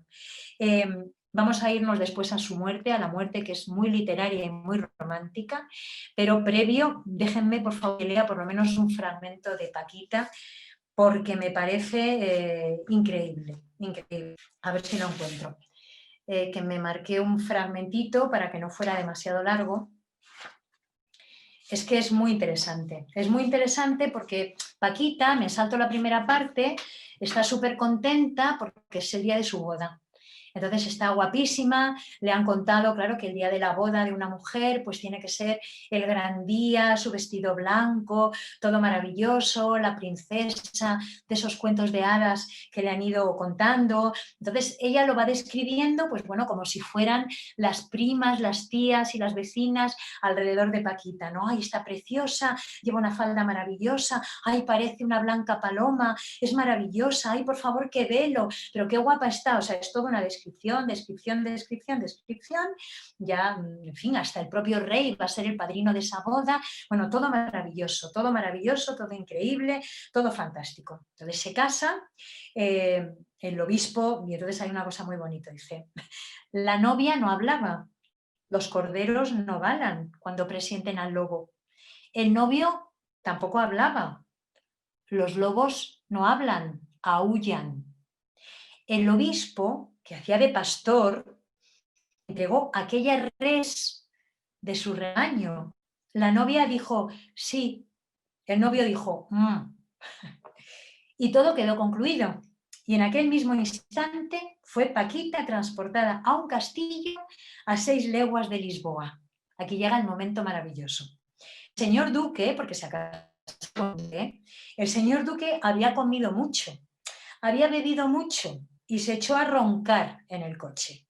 La niña tenía miedo de sus ronquidos y estuvo desvelada y llegaron. Cansada Paquita del movimiento del carruaje después de la emoción que le había causado una ceremonia tan extraña, se echó en un sillón que había en el salón principal del castillo y cerró los ojos. ¿No tiene Paquita madre? ¿No tiene hermana que venga a guardar su sueño? Pero dicen que tiene un marido. El señor duque dicen que es un marido. Lo han dicho el notario, el rey y el obispo. El duque es un marido y un marido es un protector. Lo ha dicho San Pablo. Paquita tiene un protector. Un protector debe hacer la felicidad de una mujer. Paquita debe ser muy feliz. Tiene un duque por marido y protector que la hará feliz porque lo dijeron San Pablo, el obispo, el rey y el notario. Por eso Paquita duerme tan descuidada. A mí me era antigua y triste, acostada en el gran sillón de baqueta negra con los piececitos metidos en 2 cascabullos de raso blanco y recogidos debajo de la falda y con la cabeza entre los brazos hecha un ovillo. Parece un perrillo danés. ¡Oh, qué linda está Paquita! Ningún pesar ha turbado todavía su alma porque es muy niña, porque no se ha enamorado nunca y porque doña Briolanda la ha hecho vivir en una completa inocencia. Ella no sabe nada más sino que una portuguesa debe casarse cuando su padre o su tutor lo mande y que el marido que le elijan debe ser amado, porque es su dueño. Ya tiene Paquita señor y dueño y por eso se ha dormido tan tranquila. ¿Con qué soñará Paquita? ¿No será dulcísima la imagen de sus sueños? ¿Soñará con ese vago ser que flota en nuestra fantasía de lo de ella, gracioso, espiritual, inocente, ese ser igual a nosotras mismas? ¡Qué dichosa es Paquita! ¡Rapaza!, gritó el marido de Paquita entrando de repente, pero la niña estaba tan dormida que no despertó. ¡Voto va, rapaza!, volvió a gritar el marido de Paquita, dando un fuerte pellizco al hombro descubierto de la niña, que quedó morado con la presión de aquella tenaza. ¡Ay!, exclamó, levantándose asustada y toda temblando, como el pájaro a quien se sorprende en el nido. «Ya te quitaré yo las ganas de dormir», dijo su marido con ese gesto que se observa en el asno al dar el rebuzno. La niña pensó primero huir, pero al ver que quien la llamaba era su señor y dueño, cruzó las manecillas y guardó sus órdenes, que fueron un segundo pellizco. No, esto está escrito, o sea, en el siglo XIX, cuando estábamos con otras cosas. O sea, esto me parece espectacular. No voy a leer a Luisita, que es un poema muy bonito que le escribe a una niña recién que nace, entonces es un regalo de nacimiento y pueden imaginarse en qué términos, pero como lo van a buscar ustedes lo encontrarán porque es fantástico. Es un poema que es el regalo del hada a la niña, ¿no? Tengo los pellizcos en los hombros, aunque no diga eso. Sí, yo creo que nos podrías pasar estos 2 textos, si te parece, sí, para que lo podamos poner nosotros en nuestras redes, porque he visto en Facebook que hay personas que están muy interesadas. Y lamentablemente, Marifé, estamos todas encantadas, pero el tiempo estamos acabando. se nos echa encima. Nada, se acabó. Esta es la última imagen, además. Lo he titulado Las varias muertes de Carolina Coronado y bueno, tiene un sobrino famosísimo que es Ramón Gómez de la Serna, mucho más famoso que Carolina Coronado, desde luego. Pues, la tía Carolina es Carolina Coronado. Bueno, en Lisboa su marido muere antes que ella y ella entra en crisis, las epilepsias van en aumento, es una cuestión nerviosa evidentemente, y entonces obsesionada con la posibilidad de la catalepsia, o sea, de que la pudieran enterrar estando viva, esas cosas, se obsesiona con la muerte, entonces embalsama a su marido. Y embalsama a su marido y cuenta Gómez de la Serna, aquí lo tienen, que coloca la momia de su marido, esto parece de Gómez de la Serna, o sea, parece que esto se lo está inventando su propio sobrino, porque el sobrino es muy así, ¿no? Parece que se lo está inventando, pero cuenta que ahí estaba la momia del tío y que la única que entraba era la tía Carolina, ¿no? Entraba la tía Carolina a despedirse todas las noches. Lo dice de esta manera tan Gómez de la Serna, ¿no? Bueno, pues este es el final. Aquí tienen algunos de los poemas de Aluisita. María Laura, como tienes las imágenes, pues bueno, luego las podéis pasar, ¿no? Porque no me da tiempo a leerlo, me hubiera gustado, pero bueno, imagínense que está dentro de los ejemplos, de tantos ejemplos que les he puesto, de esta mujer, ¿no? Y luego pues está este texto que lo tomo como coda, ¿no? La niña pensó huir primero, pero luego dijo, no, como quien me manda es mi señor y mi dueño, pues aquí me espero al segundo pellizco y a los que vengan después, ¿no? Bueno, pues esta es Carolina Coronado, este personaje fascinante, una feminista antes del feminismo, pero que digamos que en el ambiente que ella nos crea nos permite también que pensemos en el papel de las mujeres y por lo tanto de los hombres, por lo tanto de los derechos, ¿no? Bueno, una mujer a leer para que también cambiemos un poquito la idea del romanticismo que canónicamente hemos decidido que es como os decía antes, ¿no? Morirse tubuloso y si es ella, pues desmayada, ¿no? Un poco así en plan la Traviata, pero que no necesariamente todas las escritoras del momento, las que no estaban en el canon, desde luego siguieron. Y nada más, muchísimas gracias por haber tenido la paciencia de escuchar y espero que, como decíamos al principio, por lo menos haya servido para que, si no conocer demasiado la obra de Carolina Coronado, sí que nos apetezca leerla de otra manera y leer también de otra manera, ¿no? Un periodo tan importante como este. Muchísimas gracias. ¿Quitamos la pantalla completa o cómo hacemos? No, podemos dejarlo así. La dejamos aquí. Muchísimas gracias, querida Marifé. Disculpa esta pequeña interrupción, pero aquí Nada, en estos has hecho muy formatos bien. el tiempo manda. Y no Has hecho muy queríamos bien. dejar que no hubiera espacio para las preguntas de algunas Parece personas. perfecto.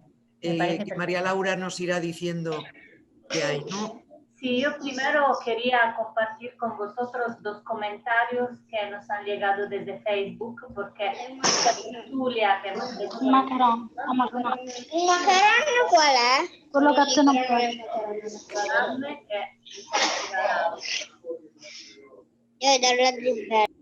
Debemos tener algún micro abierto y no os oigo bien, no os oigo bien. Voy a quitar mi micro y es que si alguien lo tiene abierto porque se oye una voz. Sí, sí, lo he resuelto, he desactivado el vídeo que se activó de un participante.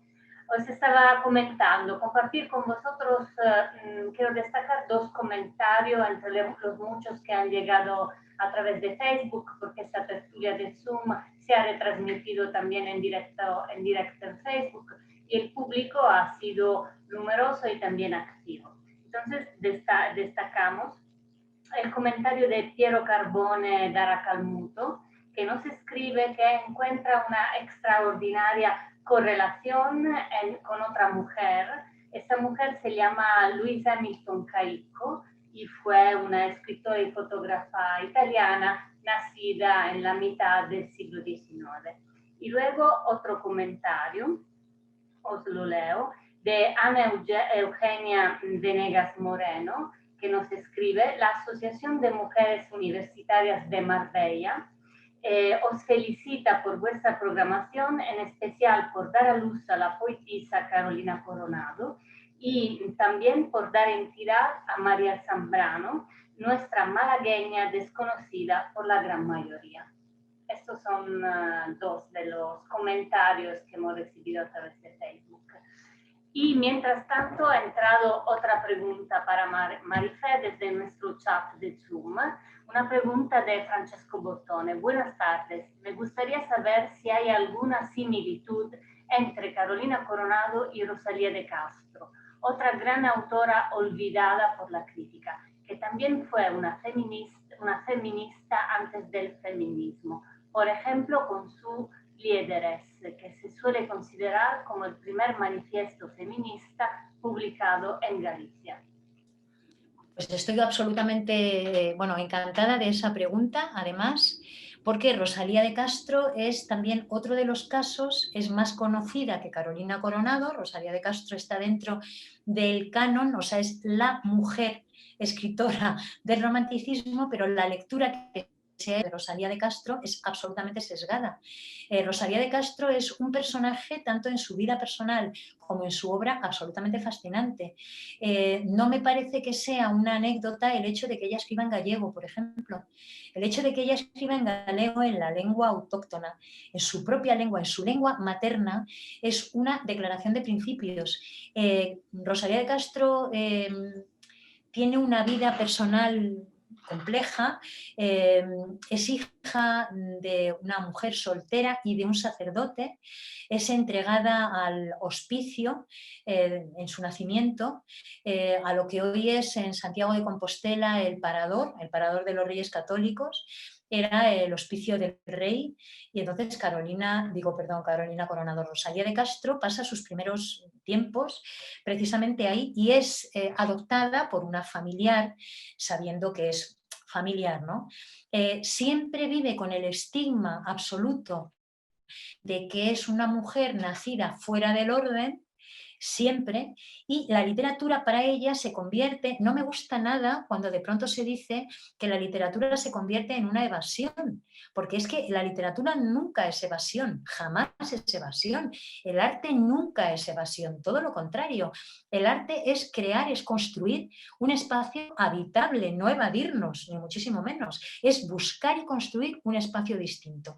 Y Rosalía de Castro se pasó su vida entera en la poesía, en su obra, en su poesía y en su prosa, buscando ese lugar habitable, es decir, un lugar donde no hubiera niños huérfanos, un lugar donde no hubiera niños que abandonaran en los hospicios, un lugar donde las mujeres no tuvieran un papel subsidiario. Esa fue Rosalía de Castro. Al final, la lectura de Rosalía de Castro se ha hecho, como tantas veces, arrancando las páginas, arrancando, simbólicamente hablando, aquellas páginas que no nos interesa saber, pero efectivamente es una de las primeras que reivindica el papel de las mujeres y que además lo hace poniendo su lugar de origen como ejemplo también, como ejemplo no de esta especie de fantasía, no, pero en Galicia son las mujeres las que... No, las mujeres gallegas que trabajan en el campo, que trabajan en la mar, las mujeres lábregas, las mariñeiras, todas ellas, todas aquellas que en un momento determinado también están manifestando una forma distinta de estar en el mundo. Es una pregunta muy bonita la que se ha hecho, porque me sirve para decir esto, que hemos leído a Rosalía de Castro según el canon que se nos ha pedido cuando hablamos del romanticismo, pero que cuando de pronto, como dicen, nos ponemos las gafas violetas, el mundo empieza a parecer otro. No nos damos cuenta de que nos estábamos perdiendo toda una importantísima realidad, que lo que más me interesa destacar, y lo habrán visto en Carolina Coronado como ejemplo, pero nos valdría cualquiera de ellas, no trata de suplantar el poder, ni muchísimo menos, sino que trata de abolir un poder que en un momento determinado segrega, que no es lo mismo, no es sustituir, ni muchísimo menos, y darle la vuelta, así como en una cosa medio de broma, ¿no? Es acabar con las circunstancias que hacen infelices innecesariamente a los seres humanos. Muy bonita la pregunta de Rosalía. Sí, porque además yo adoro a Rosalía de Castro, o sea, he de decir fíjate yo que soy gallega y para mí me la leía mi madre cuando era niña para que antes de dormir, era una maravilla aquello, tanto en gallego como en... Y tú sabes, Beatriz, que yo soy galega adoptiva, con lo cual, claro, Rosalía se convierte. Y hemos inaugurado este año de la pandemia, este diciembre romántico, que queremos dedicar en el Cervantes de Palermo. Todos los diciembres haremos una revisitación de autores románticos, entre ellos la gran Rosalía de Castro, por supuesto que irá. Este año, que era el bicentenario de Carolina Coronado, por eso hemos empezado con ella y vamos a seguir también con Becker, que es el 150 aniversario. Así que para el diciembre que viene hablaremos de otros escritores románticos. Y bueno, pues Marifé, ha sido una maravilla escucharte como siempre. Muchas gracias. Y te emplazamos, si quieres, para que en el próximo diciembre pues nos hables de Rosalía de Castro, por ejemplo. Bueno. De otro autor romántico. Eso ya lo hablaremos. ¿Hay alguna pregunta más? Sí, sí, sí.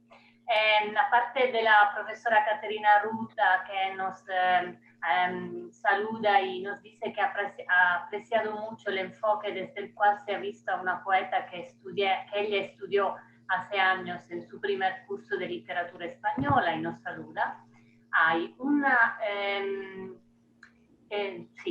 comentario de Rita Cardillo Marrocco donde nos dice que sería interesante poder hablar de otra autora romántica feminista, Gertrudis Gómez de Avellaneda. Y esto podría ser, claro, una autora de la que hablar en otros diciembres románticos, por ejemplo, de la... Era amiga además de Carolina Coronado. Mi amiga. Luego, Cecilia Quintero nos comenta: libertad, humanos y generosos, estos hombres como aquellos a sancionar nuestras penas en todo siglo están presos. Qué actual está esa poesía de Carolina Coronado. Y nada, aquí es que las preguntas van entrando. Silvia Colista, numerosa. Silvia Colista quería saber si es posible hacer una comparación entre Carolina Coronado y Faustina Sáenz. Yo no podría decirlo porque no conozco a Faustina Sáenz de una manera como para hacer esa comparativa, pero me parece muy importante, sobre todo, que vayan surgiendo esos nombres que de pronto hacen genealogía. Hablábamos del concepto de sororidad, ¿no? La palabra sororidad es la réplica a fraternidad, o sea, libertad, igualdad y fraternidad, derechos del hombre, ¿no? La Revolución Francesa, y de repente dices, ¿dónde están las mujeres? Y entonces se empieza a hablar no solo de fraternidad, sino de sororidad. Bueno, pues me parece que el poner nombre, el poner fecha, el poner imagen, es estar creando esa comunidad que es curioso y muy hermoso. En el momento en el que aparece un nombre que estaba ausente, empiezan a aparecer muchos otros nombres ausentes. En lugar de ocupar espacio y que no quede, exacto, en lugar de que no quede sitio, es todo lo contrario. Es como si se ampliara el espacio, ¿no? Bueno, sería un trabajo bien bonito, Cervantes de Palermo, que pudiéramos hacer en un momento determinado, ¿no? Ese árbol genealógico de distintas mujeres, ¿sí? Yo desde el momento que llegué al Cervantes de Palermo, ¿verdad, María Laura? Abrimos en la primera semana una línea de trabajo que se titula pues muy bonito Mujeres esto. en Español. Muy bonito, esto muy es bonita lo que esta intentamos ver, posibilidad. toda esa parte de escritoras, pintoras, científicas, en fin, hacemos todo lo que podemos. Y ahora la ventaja es que el poder hacer estas conferencias en Zoom nos permiten la actividad que a lo mejor en las circunstancias normales pues a lo mejor no puedes hacer, porque es difícil que venga esta persona, tiene una agenda como tú que no paras, pues es más fácil que dices, bueno, 24 días 3 días a Palermo, pues a lo mejor no puedes. En cambio lo hemos podido hacer a través de... Es un gusto, la verdad que ha sido un placer estar esta tarde con vosotras. ¿Hay alguna pregunta más, María Laura? Sí. Con una última pregunta. Buenas tardes a todos. Soy Giorgia D'Amico, estudiante de la Universidad de Palermo. Quería preguntarle por qué, según usted, la individualidad se atribuye negativamente a la literatura feminista y cómo podemos ver que esta característica presenta diferentes aspectos en la obra poética de Carolina Coronado. Además, quería preguntarle si podemos hacer una comparación entre la hermandad lírica y versos con faldas, otra tertulia feminista creada por Gloria Fuertes en los años 50.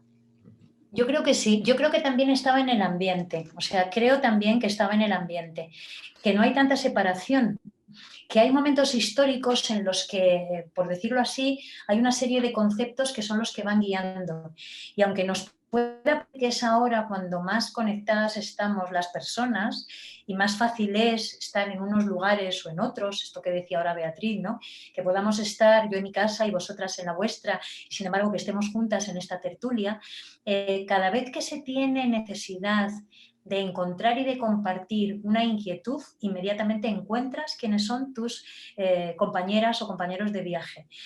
Pensad que en el siglo XIX, por ejemplo, era absolutamente normal el carteo. Yo decía antes que Carolina Coronado empieza a escribirle a aquellos autores de su momento que le parece que en un momento determinado la pueden ayudar, ¿no? Entonces ahí también se iba configurando un criterio, de tal manera que no es difícil encontrarnos con experiencias que son muy cercanas en unos países y en otros, ¿no? Tendríamos aquí que hablar de muchas más cosas. Por ejemplo, tendríamos que hablar de la escuela, de la nueva escuela que empieza en ese momento también un poco a despuntar en algunos lugares, del papel que juega la masonería, por ejemplo, también, con esa idea de que hombres y mujeres tienen un alma única, por lo tanto, no hay separación entre hombres y mujeres, y que muchos de los, vamos a decirlo, de los que se pusieron delante de este cambio estaban muy próximos a ese tipo de corrientes. Por ejemplo, es importante también que no lo olvidemos, ¿no? Y en cuanto a la individualidad, no creo que haya una diferencia entre la construcción de la individualidad femenina y la masculina, salvo en una cuestión, que a la hora de ponerte a mirar ejemplos, es mucho más fácil encontrar ejemplos variados, en el caso de los hombres, en profesiones y en circunstancias y en estilos, que en el caso de las mujeres. Quiero decir, si yo hubiera querido ser astronauta, me habría costado mucho encontrar a una astronauta. Hoy día ya no tanto, pero me habría costado mucho. Y en temas que pueden parecer mucho más igualitarios, como puede ser la creación artística, vuelvo a la frase de Carmen de Burgos y luego de Simone de Beauvoir: la mujer no nace sino que se hace. También el hombre nace y se hace, con una diferencia, que la mujer no ha tenido hasta hace muy poco tiempo, incluso esto tampoco es igual en todas partes del mundo, un espacio donde construirse, sino que se le daba, digamos que el libro de instrucciones nos lo daban. Nos daban un libro de instrucciones y nos decían, como a la pobre Paquita, pues cómo tiene que ser una mujer. Entonces nos íbamos aprendiendo en la página 7, según la circunstancia, buscábamos página. Ese no reconocimiento hace que sea muy complicada la construcción de la individualidad. Y claro, nos encontramos con que incluso a la hora de escribir, también los referentes que podemos tener a la hora, no digo de copiar, pero digo sí de que haya magisterio, no siempre son próximos a quien tú eres, y no siempre hablan de temas que a ti te atañen, y los temas que a ti te atañen no tienen que ser de nuevo la maternidad, no, es cómo miras el mundo, cómo respondes ante ese mundo. Yo siempre recuerdo a Marguerite Yourcenar, el cuaderno, que no sé si recuerdan ustedes, que hay al final en la edición española, traducida por Julio Cortázar. Al final hay un cuadernito en la primera edición en la que Marguerite Yourcenar cuenta cómo fue gestando Memorias de Adriano. Se nos olvida esa última parte y a mí me parece, o sea, lo olvidé, o sea, se quedó en la parte de atrás de mi cerebro, en esa memoria que no quieres tener presente.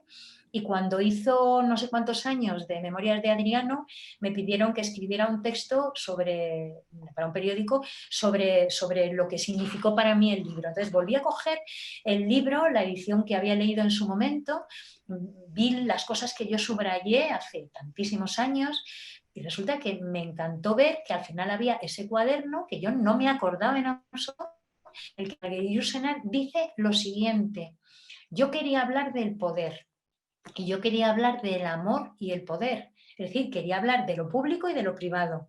Si yo hubiera puesto para hablar de lo público y lo privado a una mujer con poder, y quería hacer para contar esa relación compleja entre el poder, entre lo privado, lo público, etcétera, nadie habría tomado en serio mi novela, porque inmediatamente habrían pensado que tal reina, por ejemplo, era una frívola que se estaba aprovechando de su poder.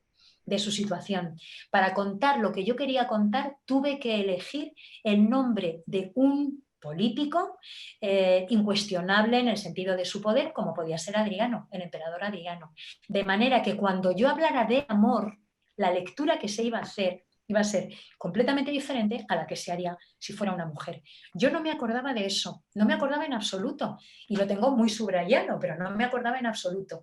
Me impresionó, porque sí que recuerdo que leer a Marguerite Yourcenar, pues cuando tenía 20 y nada de años, ¿no? Cuando la empezaron a traducir al español y cuando empezó, a partir de Memorias de Adriano también, a tener, digamos que una catalogación que nos acercaba a ella.